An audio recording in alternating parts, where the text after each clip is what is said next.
Bíblico, diga amém.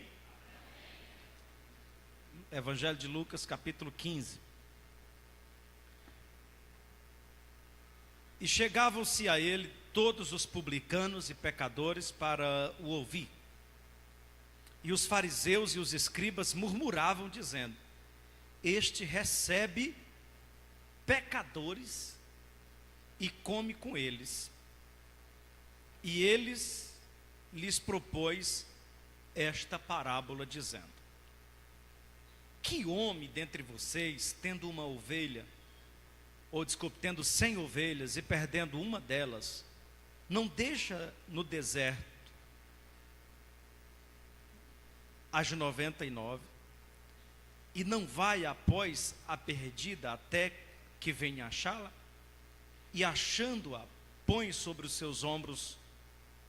E aí na versão que eu estou utilizando tem o termo assim, gostoso, né?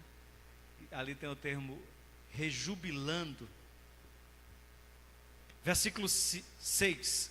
Então, chegando a casa, convoca os amigos e vizinhos, dizendo-lhe: alegrai-vos comigo, porque já achei a minha ovelha perdida.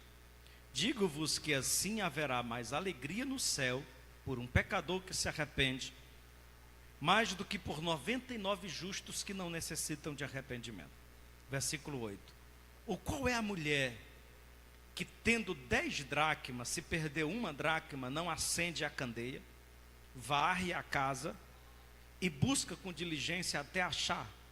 E achando-a, convoca as amigas, vizinhas, dizendo: alegrai-vos comigo, porque já achei a dracma perdida. Assim vos digo que há alegria diante dos anjos de Deus por um pecador que se arrepende. Amém? Curve a tua cabeça, não feche a sua Bíblia, fique com ela aberta. Pai, eu quero pedir a direção, a inspiração do Teu Espírito Santo sobre a minha vida. Que o Senhor fale aos nossos corações, que o Senhor vivifique essa palavra no coração da igreja e alimente o Teu povo, em nome do Senhor. E a igreja diz amém. Irmãos, permaneça com a sua Bíblia aberta. Quero fazer uma reflexão bem singela, bem simples. Nós estamos diante de um texto que é uma sequência de 3 parábolas. No capítulo 15 de Lucas, Jesus propõe 3 parábolas, todas as 3 parábolas no mesmo sentido. Porque as 3 parábolas buscam trazer uma mesma mensagem. O texto começa dizendo que Jesus estava cercado, ladeado de publicanos e pecadores. Os publicanos eram os cobradores de impostos, que por natureza já ninguém gosta de cobrador de imposto, né? Quem é que gosta, irmão, quando um fiscal da prefeitura chega lá no seu empreendimento, né, pedindo alvará? Quem é que gosta desse tipo de... Então o cobrador de imposto, por natureza, ele já tinha uma impopularidade. Mas no caso desses era ainda mais agravante, porque nesse tempo Israel não gozava de autonomia política. Israel estava sob domínio dos romanos, e esses cobradores de impostos, eles cobravam impostos para o império. E isso era ainda pior, porque para os judeus eles enxergavam aqueles cobradores de impostos como traidores, porque eles estavam a favor do império em detrimento do povo. Então eles tinham uma ojeriza a esses cobradores de impostos. E Jesus estava lá de boa com os caras, conversando e pregando para eles. E o texto diz no versículo 2 que os fariseus, quando viam isso, os escribas, os fariseus eram um grupo religioso dos dias de Jesus. Diga-se de passagem, era o grupo religioso mais influente do judaísmo. Eram aqueles que regulavam o passo da religião e ocupavam a posição de mestres. Eram eles que explanavam nas sinagogas. Então, os fariseus, assim como os saduceus, que eram outro grupo também muito expressivo, mas os fariseus mais, eram os principais atores da religiosidade judaica. Ao ver Jesus como um mestre, eles que já nutriam no coração uma certa despeita com Jesus, na verdade o que eles tinham era inveja mesmo, buscavam a todo custo uma ocasião para encontrar uma falha em Jesus. E Jesus seguia, e para onde ele seguia, as multidões o seguiam. Seguiam para ouvi-lo. E lá está Jesus pregando para os publicanos. E Lucas faz questão de dizer que ele também pregava para os pecadores. Com relação a essa questão dos pecadores, não há um consenso no entendimento teológico de que realmente seria. Se seriam gentios, que o gentio na concepção judaica era todo aquele que não fazia parte do judaísmo, que não era um judeu, era considerado um gentio, que muito provavelmente, eu partilho dessa ideia, mas há quem defenda de que também se inclua aqui os judeus não praticantes, ou pelo menos que não atendiam à expectativa e o padrão de conduta estabelecido pelos fariseus. Eu particularmente sou da ideia de que eram gentios, eram pessoas que não faziam parte do judaísmo, no entanto, eram muito bem acolhidos por Jesus na sua plateia. O fato é que Jesus está pregando para eles, e os fariseus se sentem enciumados e começam a murmurar. A ideia do murmurar aqui, assim num português mais cearense, a gente diria que eles estavam resmungando. Lá no meu interior, a minha avó diria que eles estavam budejando. Vocês já ouviram essa expressão? Já, a irmã Terezinha está rindo, que fazia tempo que a senhora não escutava esse negócio, né? Mas é assim, Jesus, vocês vão entender o que é esse resmungar, né? Você já viu aquele tipo de pessoa que ele é inconveniente? Ele está dentro de uma plateia onde ele não é o protagonista, não é ele que está pregando, não é ele que está discursando, mas ele fica lá no meio. Sabe? Ele nem escuta e nem deixa ninguém escutar. Tu já viu, já conhece na área pessoas assim? Né? A minha avó dizia assim: rapaz, eu não quero sentar perto de fulano, não, que ela passa o culto todinho budejando. Eu disse: vai, o que é budejando? Você nunca viu não os bodes lá no quintal? Aí eu fui prestar atenção, os bodes budejando, pois não é que parecia mesmo.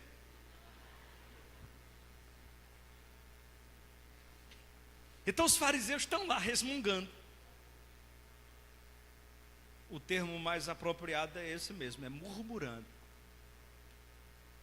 falando contra, discordando, se opondo, porque Jesus sentava com os pecadores e com os publicanos. Jesus, que conhece os corações, olhou para a multidão e disse: eu quero propor uma parábola para vocês. E o que Jesus queria era promover uma reflexão com os fariseus. E Jesus disse: quem é de vocês?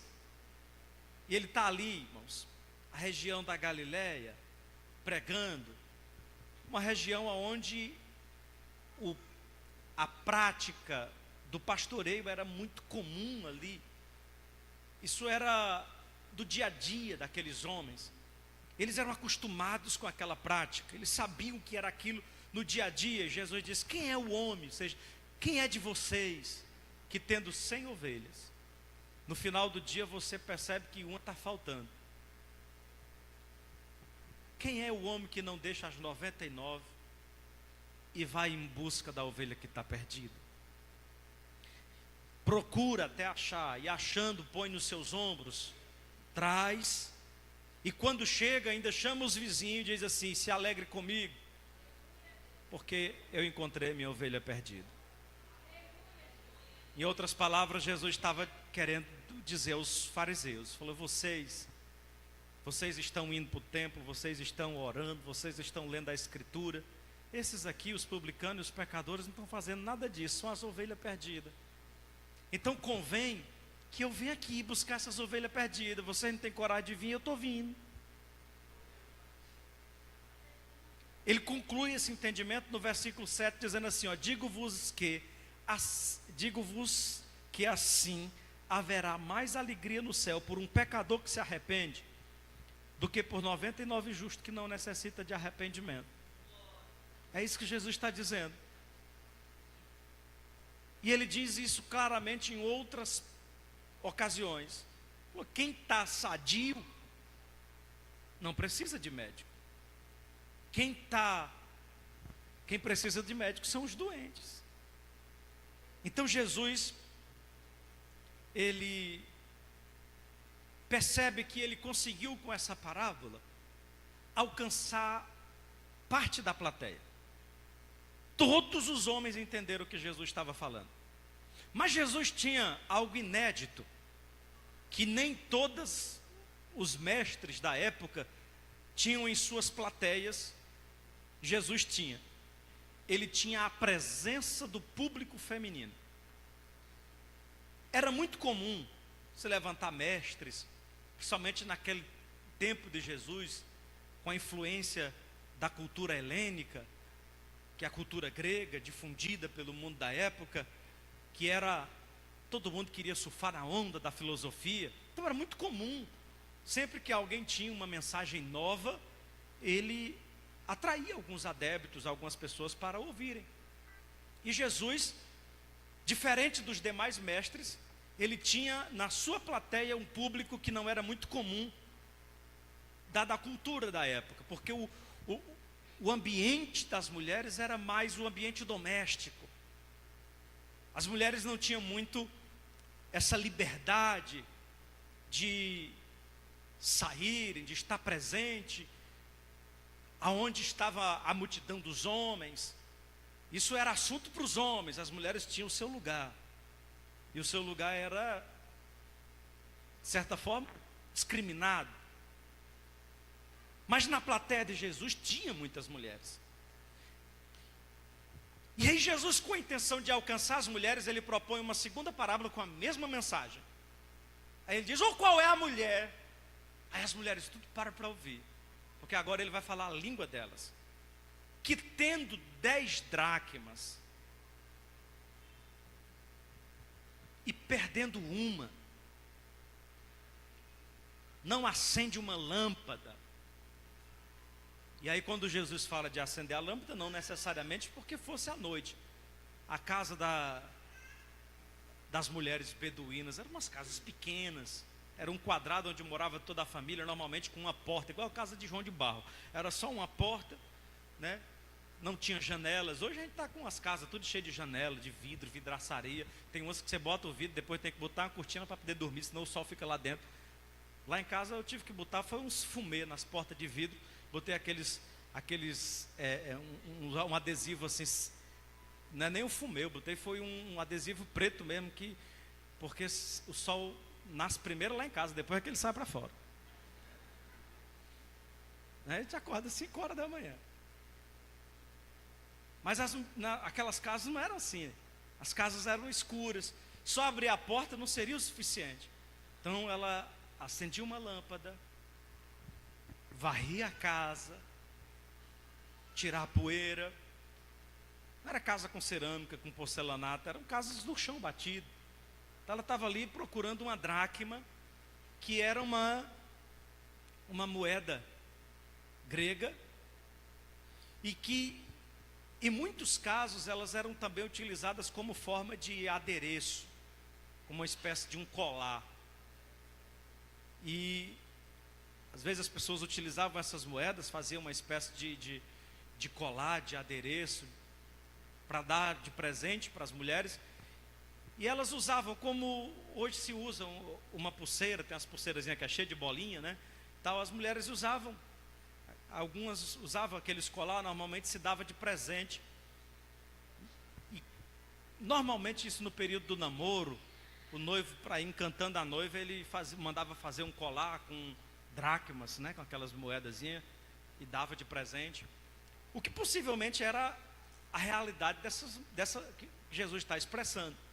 Essa mulher tinha um colar com 10 dracmas e uma caiu. De repente ela percebe que o colar dela está em falta, tem uma das moedas que caiu. E aí Jesus termina dizendo que após ela encontrar, ela chama as suas amigas, faz uma festa e diz: se alegre comigo porque achei a minha dracma perdida. E aí Jesus termina dizendo: assim vos digo que há alegria diante dos anjos de Deus por um pecador que se arrepende. Aí agora Jesus já alcançou o entendimento dos homens, alcançou o entendimento da mulher. E aí ele dá um passo adiante e ele propõe uma terceira parábola, falando mais ao coração dos pais, de forma mais compreensível ainda. Ele propõe a parábola de um pai. E eu não li porque a leitura ia ficar muito longa, do versículo 11, se você está com a Bíblia aí, olha, até o versículo 32, Jesus propõe a parábola de um pai que tinha 2 filhos, e um desses filhos resolveu pedir a parte da sua herança e ir embora. Ele vai embora, o pai deixa ele ir, lá ele gasta tudo que tem, toda a sua herança. Depois que gastou dissolutamente toda a sua herança, houve uma grande fome naquela terra, e ele passou a cuidar de porcos, e chegou ao ponto de desejar comer as bolotas dos porcos, a comida dos porcos. E ali ele cai em si e diz: na casa de meu pai há abundância de pão, eu vou voltar para casa. Aí ele ensaia o discurso, como que ele vai dizer para o pai dele. Ele diz: quando eu chegar lá, eu vou dizer para o meu pai assim: pai, eu já não sou digno de ser chamado teu filho, mas me recebe pelo menos com o empregado. Que ele avaliou o seguinte: se eu estar trabalhando de empregado para os outros aqui, sem ganhar nada, eu vou trabalhar de empregado para o meu pai, porque pelo menos o que comer eu tenho, né? E ele foi inteligente, tomou a decisão de voltar. E o texto diz que ele voltou, e o seu pai estava à sua espera. E de longe, quando o avistou, abraçou, beijou, e disse, deu-lhe vestimentas, sandálias, deu um anel, abraçou, trouxe para dentro de casa, mandou matar um novilho, fazer uma festa, por causa do seu filho que estava morto e reviveu, estava perdido e foi achado. Então você percebe que as 3 parábolas de Jesus, essas 3 metáforas, falam da mesma coisa, de uma ovelha perdida que foi achada, de uma dracma perdida que foi achada, de um filho perdido que foi achado. Então eu quero pontuar algumas coisas, eu quero pensar um pouco com vocês sobre perdas e reintegração de posse. Não vou falar de reintegração de posse em termos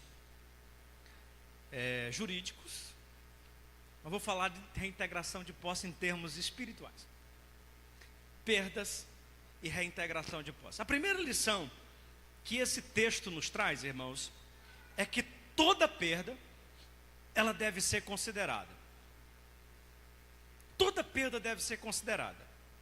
Veja que na primeira parábola, o homem tinha 100 ovelhas e ele perdeu uma. Quem tem 100 e perde uma, perdeu 1%. Ele poderia considerar essa perca como insignificante.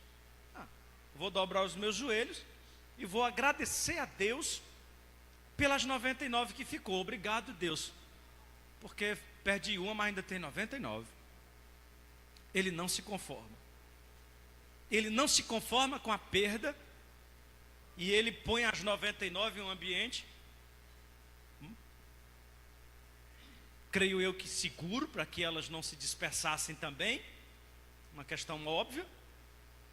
E ele vai em busca da que se perdeu, procura, até encontrar. Na segunda parábola, nós temos uma mulher que tem 10 dracmas e perdeu uma. Quem tem 10 e perde uma, perde 10%. Percebam que a perda dela já é mais significativa, porque ela, enquanto que o primeiro perdeu 1%, a segunda perdeu 10%. Mesmo assim, ela vai inconformada com a sua perda, ela empreende esforços e ela vai em busca de recuperar o prejuízo perdido. No caso do pai, a perda dele é absolutamente maior, porque ele tinha 2 filhos e perdeu um. Quem tem 2 perde um, perde 50%. Então ele perdeu 50% da sua riqueza. Ele perdeu um dos seus filhos. Portanto, meus irmãos, o que eu quero pontuar com vocês é que, independente da dimensão da perda, toda perda precisa ser considerada. Aquilo que nós temos, nós precisamos entender que toda perda é uma perda. Não, foi só uma ovelha. Não vale nada não, deixa para lá. Toda perda é uma perda. E nós estamos falando num ambiente espiritual, estamos falando num contexto de família. E às vezes, irmão, a gente começa a perder pequenas coisas, e a gente vai ignorando, e chega um momento que esse prejuízo já pode estar muito grande. Isso se aplica também no contexto da igreja.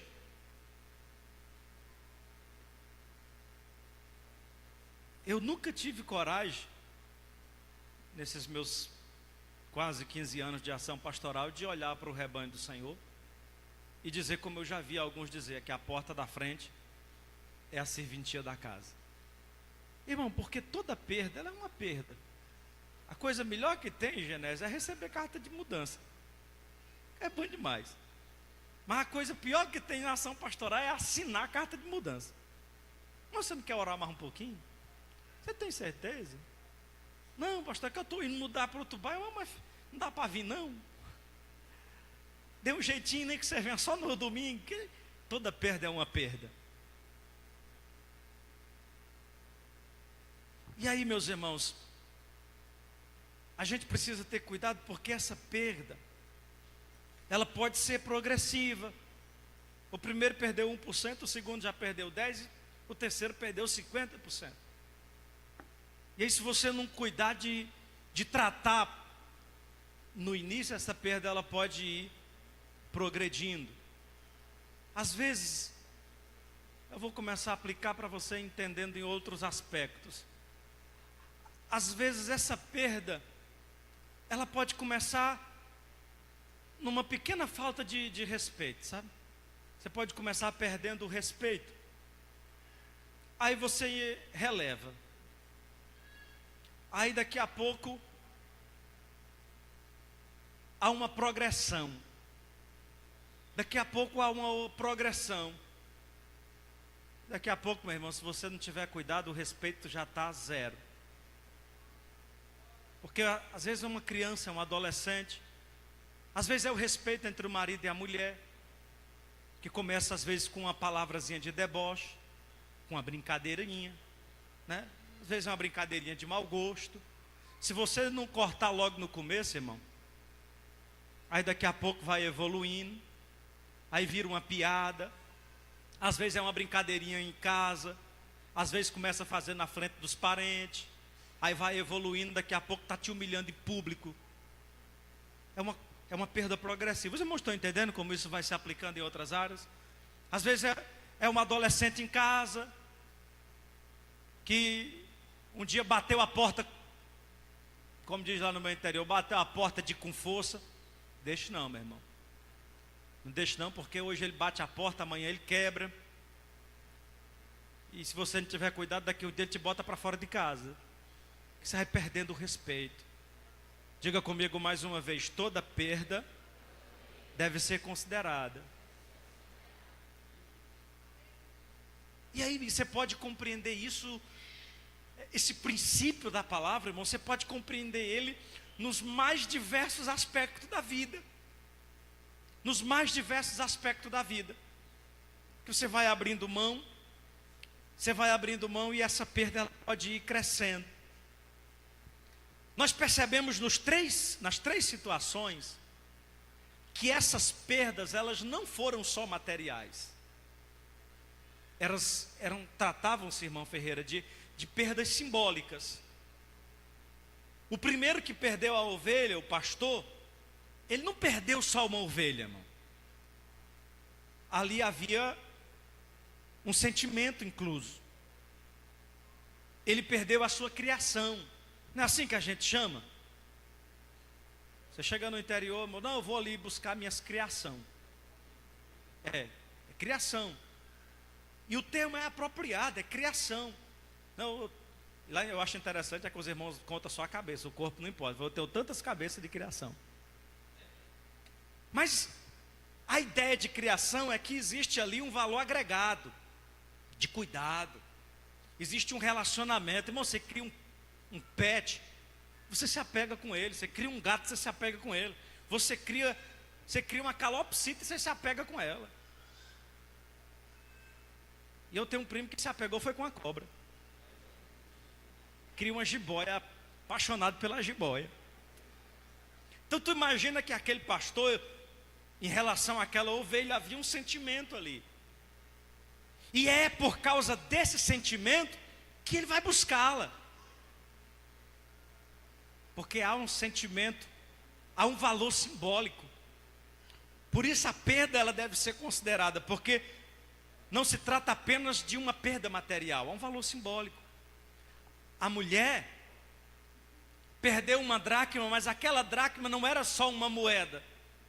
É diferente, irmã, de você dizer assim, olhar para ela e dizer assim, mulher besta, perdeu 10 centavos, e ela ficar atribulada por causa de 10 centavos, ter que revirar a casa todinha, que vocês sabem que para fazer uma limpeza geral, começar a afastar os móveis, meu irmão, e aí você vai encontrando tanta poeira e tanta sujeira, e se tiver alergia, rinite, aí começa a ter aquelas crises de espirro, e você está lá, imagina a casa dela, que não tinha porcelanato, cerâmica, era só no chão batido, e muitas daquelas casas, às vezes, os animais dormiam dentro das casas, por causa dos perigos, algumas daquelas casas, os animais dormiam dentro das casas, dividiam o espaço com os humanos. Tu imagina aquela sujeira, dentro daquela casa, a poeira, e ela está lá fazendo toda aquela faxina, para buscar encontrar a moeda. E você pode estar aqui pensando na sua realidade, dizendo assim, é muito trabalho para uma moeda de 10 centavos,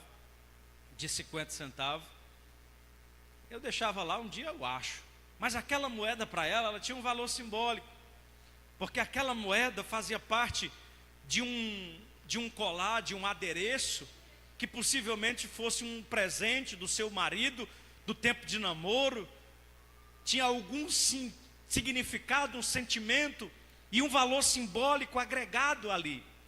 Logo quando ela diz, eu vou acender a candeia, eu vou varrer a casa e eu vou resgatar minha dracma, ela está tomando uma posição de reconquistar a sua dignidade, porque aquela dracma para ela tinha um valor simbólico, ali tinha a ver com a sua dignidade, com o seu valor pessoal, com a sua importância. E aqui eu quero, talvez aqui seja o ponto crucial do que Deus falou no meu coração, irmãos. Porque se tratando de perda, irmãos, às vezes a gente vai abrindo mão da nossa própria dignidade para favorecer outras pessoas. E perceba que essa mulher, o texto diz de algo que ela perdeu em casa. Quantas pessoas que estão me ouvindo agora, nessa noite, você não foi abrindo concessões? Escute essa palavra. Você foi abrindo concessões e foi negociando a sua dignidade por causa do sentimento que você nutre por outra pessoa, até que chegou um ponto que você olha e você diz assim, eu estou me anulando. Chega um momento que você olha e diz: eu não perdi só 10%. Eu perdi mais. Eu lembro quando eu pastoreava o Alto Alegre. Uma irmã chegou para mim chorando. Disse: que foi? Mas pastor, não aguento mais. O que foi? Meu marido, pastor, meu marido me chama de gorda. E fala isso, e fala. E ela começou a dizer tudo que o marido falava. E aí eu aconselhei e tal. Depois eu fui conversar com ele. E aí, meus irmãos, na hora da conversa eu não segurei, Nário. Eu disse: irmão, é verdade que você diz? É, pastor, que eu mando ela ir para a academia, ela não quer ir, e está ficando... Eu falei assim: irmão, e lá na tua casa não tem espelho não? Olha o tamanho da tua pança. Tu não enxerga o tamanho do teu bucho? Irmão, o homem chega, andava assim, ó. Mas ela foi permitindo. Ela foi permitindo. E ele foi avançando, e chegou o momento que ele se sentia no direito de cobrar dela uma beleza que ele não tem. Se não der para dar glória a Deus, você vai dizendo misericórdia.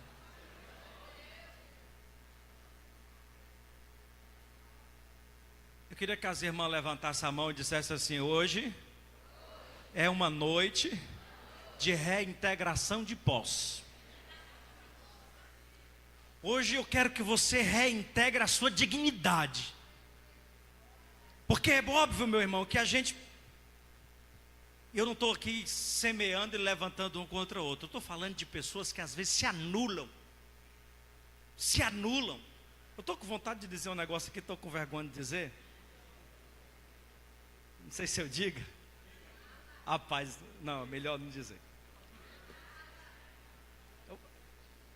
Tem um ditado que diz que para um bom entendedor minha palavra basta, né? Ah, minha avó era cheia de ditado, irmão. Eu aprendo os ditados da minha avó, às vezes eu fico repetindo. Ah, minha avó tinha um ditado que quem muito se abaixa. Recupere a sua dignidade. Recupere a sua dignidade. Você tem um valor. Sabe, não abra mão, não negocie a sua dignidade. Existe um ponto de limite, de respeito. Os irmãos estão entendendo isso, irmão? Que às vezes o tipo de brincadeira, sabe, que vai ferindo a dignidade e o respeito, botando a pessoa para baixo, chamando o outro de retardado, de abestado. Eu vejo, não é só homem que distrata mulher, eu vejo mulher que distrata homem. Recupere a sua dignidade, recupere o seu respeito. Varra a casa e diga: eu encontrei minha dracma perdida, eu encontrei o meu valor, eu agora estou com o meu colar de volta e eu reconheço o meu lugar. Os irmãos estão entendendo? Porque tem pessoas, irmão, que se anulam. Se anula, chega o ponto de não existir mais. Se anula em função da outra pessoa. Então essa mulher, ela vai em busca da sua dignidade. Porque aquele colar representava para ela a sua dignidade. Tinha um sentimento agregado. No caso do pai, não precisa nem falar, né? Aí o sentimento é mais forte ainda. Então é importante, meus irmãos, a gente entender que cada perda, ela é encarada também com uma reação diferente. Você vê que no caso do pastor, ele imediatamente vai em busca. A mulher, ela teve uma perda dentro de casa. Ela perde valores dentro de casa. E eu queria essa ênfase, sabe? Porque tem valores, tem riquezas que estão se perdendo dentro da tua casa. Talvez você não esteja mais conseguindo ver. Que é impressionante como sempre a grama do vizinho é mais verde. É impressionante como sempre o galo do vizinho canta mais bonito.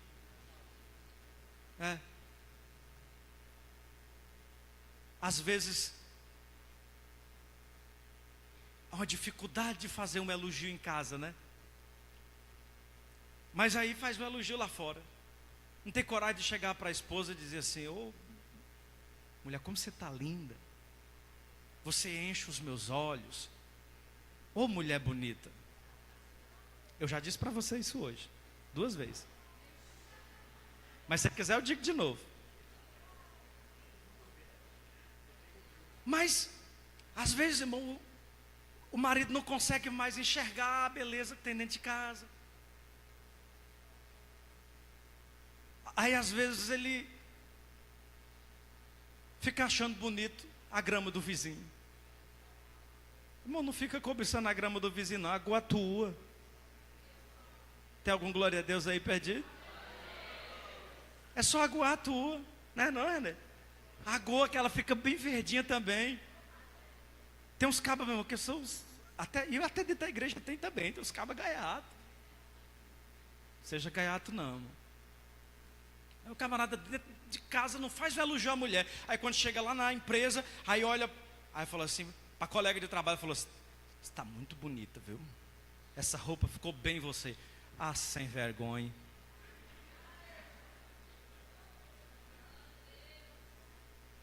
Tem tesouros e riquezas dentro de casa, que precisam ser cultivadas, que precisam ser enxergadas.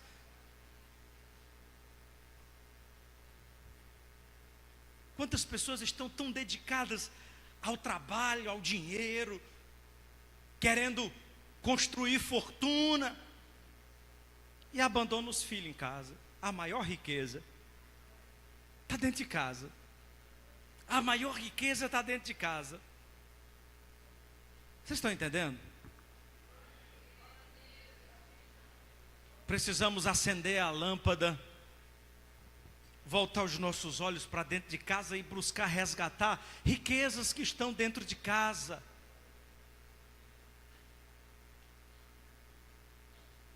Da mesma forma a mulher, que às vezes tem um marido trabalhador, dedicado, mas coitado, às vezes foi desprovido de beleza, nasceu como Isaías disse de Jesus, sem parecer e sem formosura, e olhando nós para ele, nenhuma beleza víamos para que o desejássemos. Aí ela vai para a academia, está lá aquele personal trainer, todo bonitão, e ela fica olhando de canto de olho. Irmão, se tu soubesse,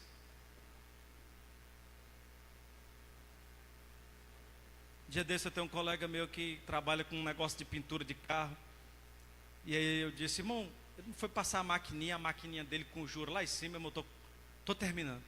Aí eu disse: irmão, eu conheço uma maquininha que tem um juro melhor. Ele disse: eu tinha, pastor, eu tinha essa maquininha, mas é porque veio um personal trainer aqui, aí mandou fazer um serviço no carro, deu um valor alto, e aí a cada 50 minutos aparecia aqui uma mulher que vinha da academia para passar o cartão.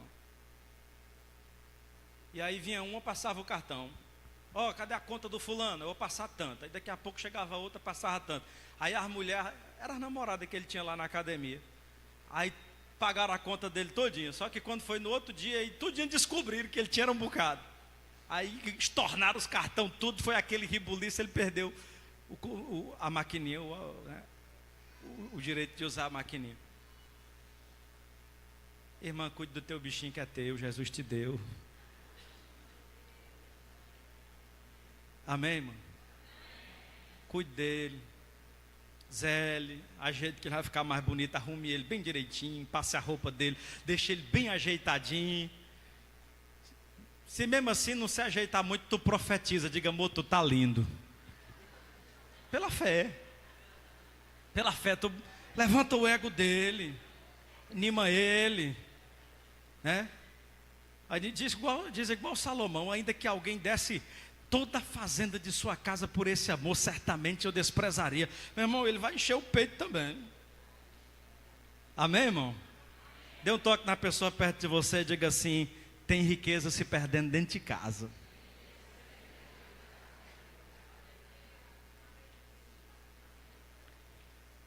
Para a gente terminar,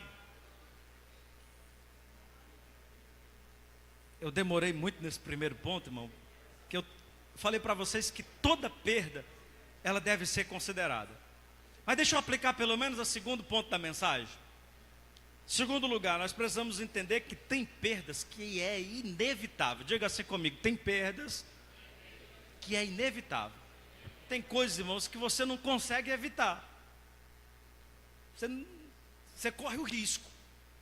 Tem coisas que você corre o risco. Você não pode evitar. Mas eu já passo adiante para o terceiro ponto da mensagem, dizendo a você que tem perdas que podem ser recuperadas, que podem ser reintegradas. Todos os três perderam e todos os três recuperaram, irmão Natanael. Só que esse processo de recuperação, ele exige algumas ações. E eu quero pensar com vocês aqui rapidamente. A primeira coisa que é importante dentro desse processo de reintegração de posse, diga comigo, atitude. Veja que o pastor tomou uma atitude e a mulher também tomou uma atitude. Às vezes, irmãos, o que nos falta é uma atitude. Tome uma decisão, tome uma atitude, dê um pontapé, faça alguma coisa. Que às vezes a gente fica esperando um milagre acontecer e o Senhor quer restaurar esse relacionamento, o Senhor quer restaurar a sua vida financeira, o Senhor quer restaurar, eu não sei qual é a área da perda, o Espírito Santo está aplicando aí no seu coração, mas a palavra que eu trago de Deus para você é, tome uma atitude. Segundo lugar, é preciso ter disposição. Veja que a mulher, ela teve que ir varrer a casa, acender a lâmpada, teve que fazer toda uma faxina, precisa de disposição. O pastor teve que ir buscar a ovelha, andar pelo deserto, disposição. Diga comigo mais uma vez, disposição. Esforço. O texto diz que a mulher, ela foi diligente. Diligente é zeloso, cuidadoso. Talvez seja isso que está faltando. De ter uma busca zelosa, cuidadosa. Além de ser diligente, a mulher também foi perseverante. O texto diz que ela procurou até achar. Ela não desistiu. Então seja perseverante. E eu creio que o Senhor vai restituir na tua vida. O Ministério de Louvor veio para cá para a gente terminar cantando. E eu termino dizendo para você que toda conquista, ela deve ser celebrada. Toda reconquista deve ser celebrada. Todos os três celebraram a reconquista. O pastor, ao pegar de volta a sua ovelha, ele chamou os seus vizinhos e disse: se alegre comigo, porque eu encontrei minha ovelha perdida. A mulher, ao encontrar a sua dracma, ela disse: se alegre comigo, minhas amigas. Chamou as amigas para fazer uma festa, porque ela tinha recuperado a sua dracma. E o pai, que recuperou o seu filho, também chamou os seus servos e deu um banquete em celebração pela recuperação do seu filho. E eu quero trazer uma palavra profética de Deus para você nesse ponto. Prepare a festa, convide os seus vizinhos, convide os seus amigos para fazer um culto de ação de graça, de celebração. Prepare, irmão, e me convide, porque o Senhor vai restituir muitas bênçãos na sua vida. Fique de pé, irmão, em nome de Jesus. Eu queria que você, antes da gente orar, eu quero que você